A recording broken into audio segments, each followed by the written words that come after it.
क्या आपने कभी सोचा है कि हम जम्भाई क्यों लेते हैं?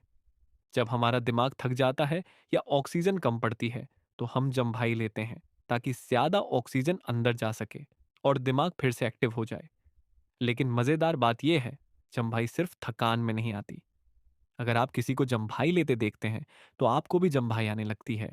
इसे कहते हैं कंटेजियस यॉनिंग, यानी जम्भाई भी छूने से फैलती है। तो अगली बार जब कोई जम्भाई ले, संभल जाओ, क्योंकि तुम्हारी भी बारी आने वाली है। लाइक सब्सक्राइब जरूर करें।